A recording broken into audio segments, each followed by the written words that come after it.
किशनगंज, कोचाधामन। 29 जुलाई 2025 राजद नेता मुश्ताक आलम ने मास्टर मुजाहिद आलम के पार्टी में शामिल होने पर स्वागत करते हुए कहा कि इससे राष्ट्रीय जनता दल को मजबूती मिलेगी और 2025 में तेजस्वी यादव को मुख्यमंत्री बनाने की दिशा में यह एक महत्वपूर्ण कदम होगा। उन्होंने भावुक अंदाज में कहा, हमारे चाचा पूर्व सांसद स्वर्गीय तस्लीमुद्दीन साहब ने इसी कोचाधामन की इमामती की थी। तब से लेकर अब तक सीमांचल में शेरों की कमी नहीं रही है, चाहे वो मास्टर मुजाहिद हों या यार अशरफी। चाचा के जाने के बाद सीमांचल अनाथ हो गया है। अब आपकी मौजूदगी में फिर से हमारी आवाज बुलंद हो सकती है। मुश्ताक आलम ने बीजेपी पर हमला करते हुए कहा कि भाजपा की आंख सीमांचल में गड़ी हुई है। सीमांचल को कमजोर और बर्बाद करने की साजिश रची जा रही है। स्थानीय प्रशासन पर भी निशाना साधते हुए उन्होंने कहा कि सीमांचल के चारों जिलों किशनगंज, अररिया, पूर्णिया और कटिहार में निवास प्रमाण पत्र जैसी बुनियादी सुविधाओं की भारी कमी है। हमारे गरीब किसान और मजदूर लोग प्रखंड कार्यालयों के चक्कर काट रहे हैं, लेकिन उन्हें न्याय नहीं मिल रहा। मैं हाथ जोड़कर अपील करता हूं कि इस क्षेत्र की आवाज सुनी जाए और इसे अधिकार दिलाया जाए। बिहार, किशनगंज। बोलने से पहले कोचाधामन के तमाम आवाम से मैं दिल की गहराई से मुबारकबाद देता हूँ। और एक शेर करके गुजर जाऊंगा कि खुदा के उस कौम की हालत नहीं बदली, न हो दिल का ख्याल अपने हालत बदलने का। इस स्टेज पे मुझे हमारे सीमांचल नहीं पूरे बिहार के राष्ट्रीय सचिव जनाब अब्दुल बारिक सिद्दीकी साहब, मंच में बैठे हुए कोचाधामन के विधायक इजहार एसपी साहब, पूर्व एमएलए हमारे जिला अध्यक्ष भाई कमरू हुदा साहब, हमारे बड़े भाई रुकनुद्दीन साहब, हमारे बड़े भाई एमएलसी काजी सोहेब साहब, और स्टेज में बैठे हुए सभी कोच के जिला अध्यक्ष और दूर दराज से आए हुए तमाम साथियों और हमारे दयाल के, हमारे बहादुरगंज के लोकप्रिय नेता बाबू अंजार नहीमी साहब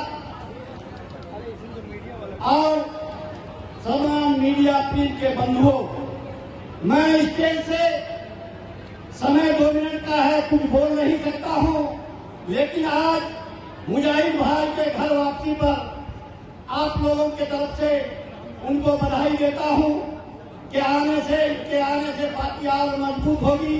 आने वाला दिन हम लोग आदरणीय प्रतिपक्ष के नेता तेजस्वी यादव को मुख्यमंत्री के रूप में 2025 में देखना चाहूंगा। साथ ही आप लोगों के माध्यम से और इस स्टेज से मैं कोचाधामन के सबसे पुराने विधायक हमारे मरहूम चाचा तस्लीमुद्दीन साहब, जो इसी कोचाधामन से इमामती किए थे, तब से लेकर आज तक कोचाधामन में शेर की कमी नहीं है।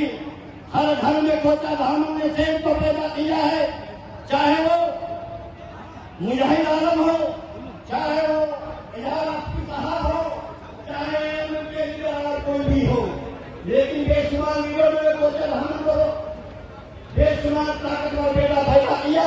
मैं इस स्टेज के माध्यम से हमारे राजद और पूरे बिहार में ही राष्ट्रीय सचिव जनाब अब्दुल बारिक सिद्दीकी साहब से मालवाना हाथ जोड़कर गुजारिश करना चाहता हूं कि हमारे चाचा स्वर्गीय तस्लीमुद्दीन साहब चले जाने के बाद हमारा सीमांचल यतीम हो गया है। हमारे बातों को रखने के लिए हम लोगों के पास आपके अलावा कोई नहीं है। मैं आपसे मालवाना प्रयास करना चाहता हूं कि भाजपा की आंख सीमांचल में गड़ी हुई है और भाजपा कोई एन कैन प्रोग्राम से सीमांचल को बर्बाद करने का जो बेड़ा उठाया है, इनकी जिम्मेदारी आदरणीय स्वर्गीय चाचा तस्लीमुद्दीन साहब के जमाने में भी आप उनके साथ कदम से कदम चलकर चला करते थे। सिद्दीकी साहब, आपको हम लोग उनके बाद गार्जियन के रूप में मानते हैं। आपसे बहुत बड़ा गुजारिश है कि सीमांचल में 2025 के इलेक्शन में सीमांचल में जो मक्कारियां फैला रही है, आज हम लोगों का निवास प्रमाण पत्र चारों जिलों में पुनरीक्षण वाला मतदाता से ऐसा याद नहीं बन पा रहा है। हमारे गरीब किसान मजदूर लोग परेशान है, ब्लॉकों का चक्कर लगा रहा है। मैं आपसे हाथ जोड़कर विनती करता हूँ कि इन बातों को ध्यान में रखकर आप जरूर संज्ञान में लेंगे और सीमांचल के तमाम अगले पिछले और 30 साल 35 साल से रहने वाले लोगों पर भी आपका ध्यान आकृष्ट कराना चाहूंगा कि जो पार्टी में 30 साल से है उन पर भी ख्याल आपका रहना चाहिए, क्योंकि अभी कोई भी मीटिंग बड़ा से बड़ी मीटिंग होती है उसके बाएं दाएं आप हुआ करते हैं। इसलिए सीमांचल के तमाम लोगों का प्रतिनिधित्व आपके रहनुमाई में होनी चाहिए और हम लोगों को इंसाफ मिलना चाहिए। जय कोचा धर्मन, जय राष्ट्रीय जनता दल, जय लालू यादव, जय तेजस्वी यादव। शुक्रिया।